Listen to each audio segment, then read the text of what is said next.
வணக்கம் சார். 8/12/2024 முதல் 14/12/2024 வரை இந்த வார ராசி பலன்களை உங்களால் ஒரே வரியில் சொல்ல முடியுமா? ஒரே வரியில? ஆமாம். சரி.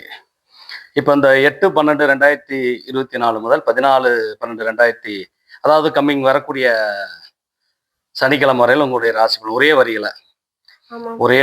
ஒரே வரியில சொல்லணும்னா, மேஷம் இது மேதாவி, ரிஷபம் நீராவி, மிதுனம் மூதேவி, கடகம் காவேரி, சிம்மம் சீக்காளி, கன்னி தண்ணி, ஜோக்குமார் தெரியுதுல, துலாம் துரோகம், விருச்சிகம் வியாதி, தனுசு தங்கம், மகரம் மண்ணு, கும்பம் குடும்பம், மீனம் தேசம். இதுதான் இந்த ராசி பலன். என்ன சார் இப்படி சொல்றீங்க? நல்லா தெளிவா விளக்கமா சொல்லுங்க. விளக்கமாவா? நீங்க தான் ஒரே வரியில கேட்டீங்க. ஒரே வரியில நான் சொல்றேன், வேற ஒன்றும் இல்லை. சொல்லுங்க சார். சொல்றேன். இப்ப வந்து பாத்தீங்கன்னா, மேச ராசி மேதாவி அப்படின்னா அவங்களுக்குள்ள இருக்கிற அறிவு எப்பவும் மேதாவித்தனமா இருக்கும். நிறைய சிந்திப்பாங்க, நிறைய வெற்றிகரமா செயல்படுவாங்க. இது வந்து பாத்தீங்கன்னா மேதாவி அப்படின்னு சொல்றோம். இது வந்து மேதாவித்தனமான இருப்பாங்க சில நேரங்கள்ல. மற்றபடி அறிவுபூர்வமான விஷயங்கள் நிறைய பண்ணுவாங்க. அதனால மேசராசிக்கு இந்த வாரம் நல்லா இருக்கும். மேதாவித்தனமான சில முடிவுகளை எடுப்பாங்க, அப்படி எடுக்கக்கூடாது. ஓகே. ரிஷபராசி வந்து நீராவி. நீராவி அப்படின்னு சொல்லும்போது பார்த்தீங்கன்னா, இந்த வருமானம் சொல்லுவாங்க இல்லையா, அதெல்லாம் கையில இருந்து காசு கரையும், செலவுகள் நிறையா வரும், காத்துல அப்படியே நீராவி மாதிரி போயிடும். அதுதான் வந்து நீராவின்னு சொன்னது. இப்போ மிதுன ராசிக்கு வந்து மூதேவின்னு அப்படி சொல்லியிருக்கோம். அப்படின்னா இந்த மூதேவின்னு சொல்லக்கூடிய கெட்டது அவங்களுக்கு நீங்கி, மூதேவினா பீடை கஷ்டம் இதெல்லாம் இந்த வாரம் நீங்கிரும். 3 தேவிகளின் அருள் கிடைக்கும் கண்டிப்பா. முப்பெரும் தேவிகளோட அருள் கிடைக்கும். அதனால இந்த வாரம் அவங்களுக்கு மிக சக்சஸ்ஃபுல்லா அமையும். 3 தேவிகளை வழிபாடு செஞ்சுட்டு வர சொல்றேன் நான். ஓகேங்களா? கடகம் அப்படின்னு காவேரி அப்படின்னு சொல்லிக்கிறோம். காவேரி என்பது போராட்டம். இப்போ போராட்டமா காவேரி நீருக்கு கேஸ் போட்டு நடத்தும். அந்த மாதிரி இந்த வாரத்துல வந்து எல்லாமே வந்து பாத்தீங்கன்னா ஞாயிற்றுக்கிழமை இன்று முதல் வரக்கூடிய சனிக்கிழமை வரக்கூடிய பலன்கள். இது வந்து பாத்தீங்கன்னா காவேரி போராட்டமா இருக்கு இந்த வாரம். வழக்கு கோர்ட்டு கேஸ் கொஞ்சம் போக வேண்டி வரும், நியாயம் பஞ்சாயத்து போக வேண்டி வரும். அதனால அவங்க வந்து பாத்தீங்கன்னா அப்படிதான் இருப்பாங்க.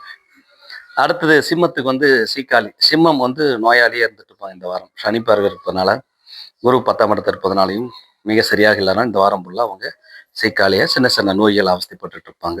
பெரிய எந்த முடிவு எடுக்க முடியாது. இப்போ அடுத்தது கன்னி அப்படின்னு சொல்லி இப்போ அதுக்கு தண்ணின்னு சொல்லியிருக்கோம்.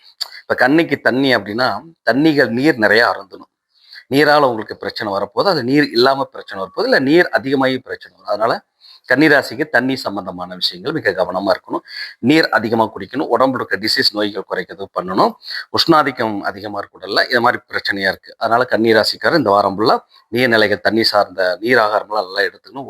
உடல் சார்ந்த விஷயங்களாம் கொஞ்சம் நல்லா பார்த்துக்கணும். துளாராசிக்கு துரோகம் ஏற்படும். துரோகத்தால பகைகள் வம்புகள் பிரச்சனை ஏற்படும். அதனால யாரையும் நம்பாதீங்க இந்த வாரம். இந்த வாரம் நீங்க மட்டும் கவனமா முடிவெடுத்து நீங்க மட்டும் ஒவ்வொரு செயலும் கட்சி முடிவெடுத்து கரெக்டா செய்யுங்க. துரோகம் வெற்றி பெறாது. நீங்க தப்பிச்சுக்கலாம், ஒன்றும் பண்ணிக்கலாம், ஒன்றும் பிரச்சனை இல்லை. விருச்சிக ராசிக்கு வந்து பார்த்தீங்கன்னா வியாதின்னு சொல்லியிருக்கோம். வியாதி சம்பந்தப்பட்டதுன்னா உடல் உபாதைகள் சிறு சிறு பிரச்சனைலாம் தோன்றும். மற்றபடி குரு பார்வை நல்லா இருக்கலாம். இந்த வாரம் வந்து சனிக்கிழமை வரையில் அவங்களுக்கு இந்த வியாதி சம்பந்தப்பட்ட விஷயங்கள் கொஞ்சம் கொஞ்சம் இருக்கும். அதை பார்த்து நீங்க கரெக்ட் பண்ணிட்டு வரணும். தனுசு தங்கம் அப்படின்னா தங்கமான நேரம். ஏன்னா 7:30 சனிலாம் முடிஞ்சு போச்சு. குருவுடைய பார்வை 6ல் மறைஞ்சாலும் குரு வக்கரம் பெற்றிருப்பதனால கண்டிப்பா இந்த வாரம் சனிக்கிழமை உங்களுக்கு ரொம்ப தங்கமா நல்லா சூப்பரா இருப்பாங்க. அடுத்தது மகரத்துக்கு மண்ணுன்னு சொல்லியிருக்கிறோம். அது ஜோக்கு மாதிரி தெரிஞ்சாலும் மண் அப்படின்னு மண்ணை ஆளக்கூடியவங்க அவங்க ஸ்டார்ட் ஆயிடுச்சு. நல்ல நேரம் மிக சிறப்பாக வந்துருச்சு.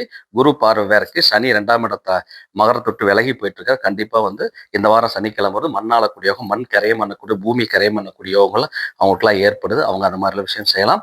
கும்பம் வந்து குடும்பம் சொன்னோம். குடும்ப உறவுகள் வந்து பார்த்தீங்கன்னா சிறு சிறு பிரச்சனை ஏற்படும். பட் ஒன்றும் பாதிப்பான ஒரு பிரச்சனை. குடும்ப ஒற்றுமையா இருக்கணும். ஆனால் குடும்ப விஷயத்துல கவனம் செலுத்தி குடும்ப உறவுகளை பத்தி கரெக்டாக மெயின்டைன் பண்ணிட்டு வர ரொம்ப ரொம்ப நல்லது. அதனால கும்பராசிக்காரர் குடும்ப விஷயத்தை கவனம் செலுத்தி நல்லபடியா பண்ணுங்க.